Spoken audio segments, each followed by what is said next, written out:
Christ is risen. He is risen indeed. So, do you have your invitation to the royal wedding? Yeah, I didn't get mine either. You know, William and I have been so tight for so many years, I was a little disappointed I didn't get mine. I was actually thinking about just flying over there and crashing the party, but the pilot in my jet was busy, and I didn't think I could get in the royal guards, those kinds of things going on. But years ago, there was a party that some good friends of ours asked us to help with. Their daughter was, I think it was turning 15 or 16 or so, and they were going to have a big party for all her high school friends, and so they asked us to help, and I said, sure. Got there that night and said, what do you like us to do? And they said, I want you to be the bouncer. Yeah, I thought it was funny too. But you see, this wasn't one of those high school parties where is just whoever shows up is welcome. There was a list. And my instructions were real simple, was to simply take the list, and as students' friends arrived, to check their name against the list. And if they were on the list, they were welcome. So the first cars arrived, and it was a fairly simple process of going down through. Everybody, none of the kids that were there really had a problem with it until about 3/4 of the way into people arriving, there's this car drives up, and it's got 5 girls in it, driven by one of the parents. And the girls jump out, and I explain what's going on, and the first girl gives me her name, and, yep, you're welcome, come on in. And the second girl, name, check, you're in. Third girl, same thing, you're on the list, come on in. The fourth girl, check her name on the list, come on in. The fifth girl, it's not on the list. The fifth girl got back in the car with the parent. And the sad part of the story is she wasn't just turned away at the door because she wasn't on the list. She was rejected by her 4 friends because her 4 friends went into the party and left her standing outside, feeling rejected. How many of us have experienced that rejection? Experienced that rejection maybe at the hands of a girlfriend or a boyfriend, an employer, a spouse, a family member, hopefully not an unloving or an unwelcome church. But I know the odds as I even say that. But this message of this Easter gospel, this message of this gospel that we're basing on Amos as we wrap up the book of Amos is simply this. This party that Jesus is throwing, and this party that He throws for you and for me, is that everybody is invited. Everybody is invited, and no one is turned away at the door. The one who suffered rejection, the one who suffered came down here from heaven, the one who was the Creator, the one who loved us, the one who gave His life for us, the one who puts life into the very breath into the people's being, came down here, and He was the one who was rejected. He was the one who was turned away. And if you're with us Friday night, you heard the words, He was the one who heard the words, crucify. Crucify. He is rejected, so we are not. He is rejected, so those with humble hearts, those who have hearts for simply clinging to God, those who have hearts who are sorry for what they've done, those who have hearts who have been rejected, have hearts that are sorrow, hearts that are beaten up, hearts that are beaten down, those hearts who are desperate for God and desperate to want into the party, they are welcome. They are welcome. And they are welcome to come in. because none of those are turned away. Jesus welcomes them into His party.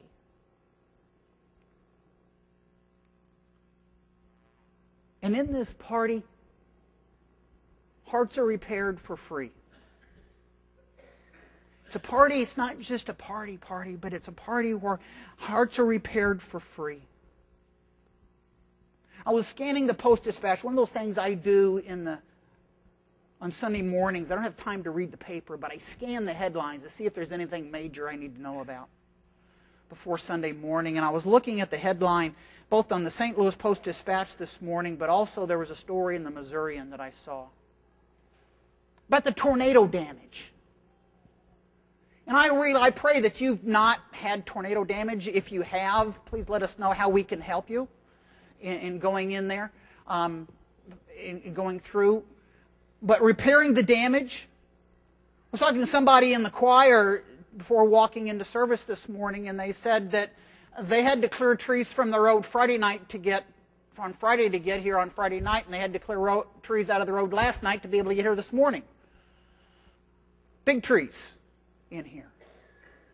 But the story talks about how the cleanup began immediately.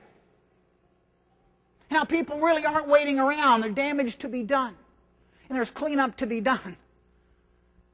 And those people who lost roofs, right? We don't have the opportunity to wait. You got to get a tarp on the roof this morning, because we're liable to have more by the time we finish our third service this morning. But it's those lives that are destroyed. Those lives that are battered by sin. Those lives that are crushed by guilt. Those spirits that are bruised by the troublesome and this difficult world. And if you're that, dealing with guilt, your heart is beaten by the world and the situation, if the seemingly life is just piling up around you and all you see around you is damage and collateral damage and stuff going on, if that's the way your heart feels this morning, you're in the right spot. Because at this party, it is Yahweh.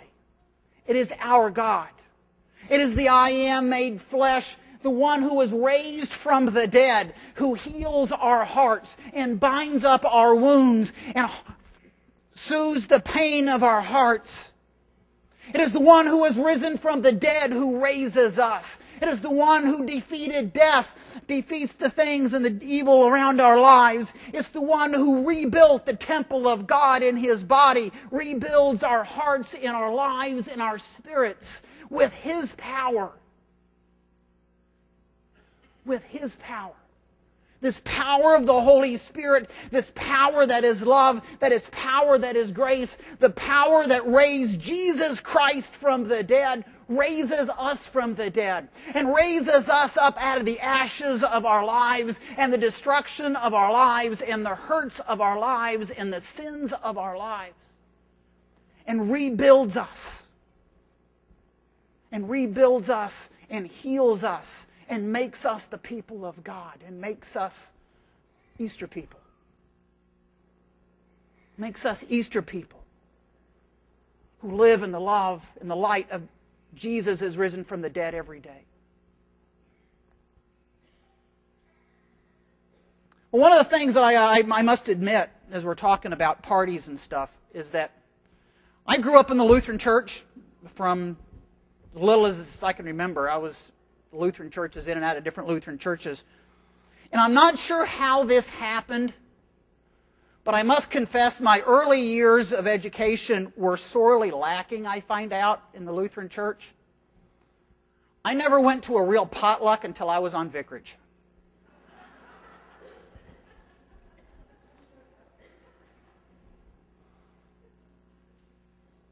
So I never really knew what a real potluck was like, right?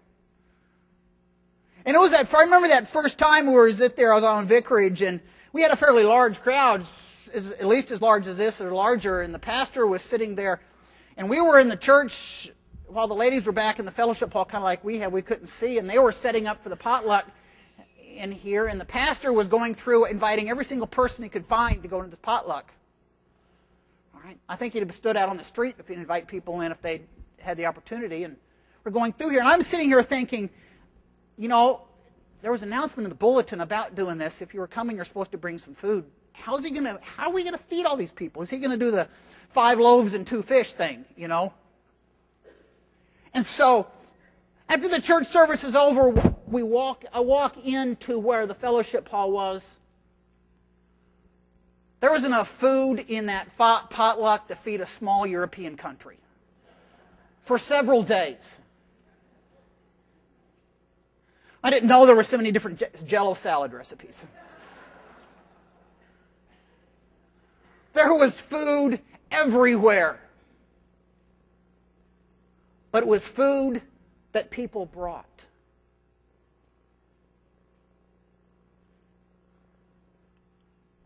Yahweh invites us to a different feast. And you don't need to bring anything to this feast. He sets the table. In the book of Amos, Amos gives vivid images of what this harvest and what this bounty is like that God bestows upon us. He gives the image of crops that grow faster than they can be harvested. Can you imagine running a combine down through a field, and the minute you get the combine in the field, you got to backtrack because it's already grown back again? Or trees that grow faster than you can get them harvested? Wine dripping out of the hills? It's images of the blessings of God that God provides us, trying to find images, trying to find pictures that we can grasp how big these blessings of God is. How big are these blessings? How much is His forgiveness? How great is His love? How great is His meaning? It's this purpose and meaning that God bestows upon us. This blessings of life. Yes, we are loved. Yes, we're forgiven. And yes, we have a purpose. We're not just here to take up space on this planet. Not only are we overflowing with love and overflowing with grace and overflowing with life, this party and this feast that He invites us to has a meaning and a purpose.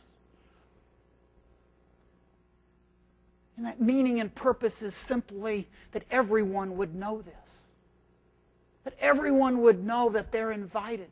That everyone would come in and see the blessings of God and see with this. And live with this. And live in this love and live in this grace. That's our meaning and purpose in life. That God gives to us. But alas, parties always end, don't they?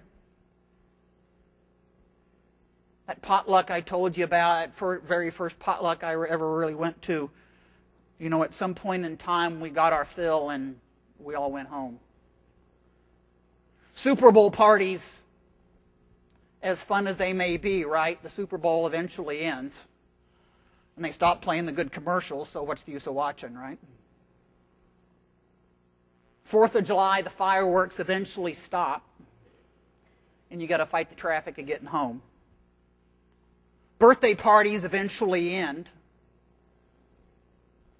That party that I helped out eventually stopped. And they all went home. But this party does not end. This party and this blessing that our God, the God made flesh, Yahweh Himself invites us to, this party does not end. The flow of love and grace does not end. The blessings do not stop.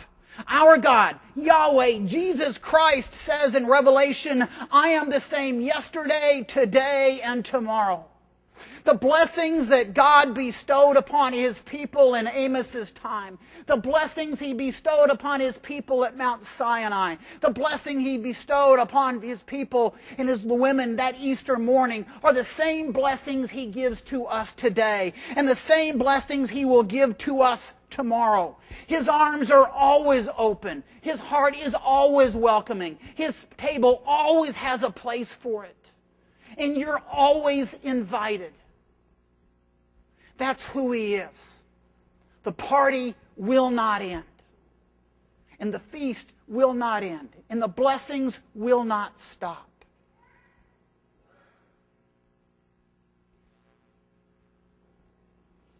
So who knows, don't have to raise your hand, but do you know the significance of September 29th, 1981? At September 29th, 1981 was the last royal wedding. The wedding of Prince Charles and Diana Spencer, Prince William's parents. I remember sitting there for some quirky reason. I was sick that day and was sitting there watching it on television. They talked about this fairy tale wedding and this fairy tale marriage would last forever. Well, we know it didn't. But this feast that is Easter will last forever.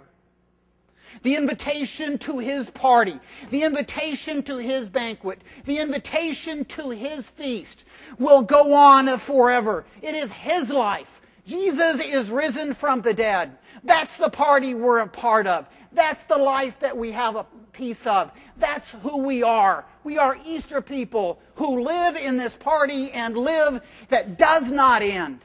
Christ is risen. He is risen indeed. Hallelujah.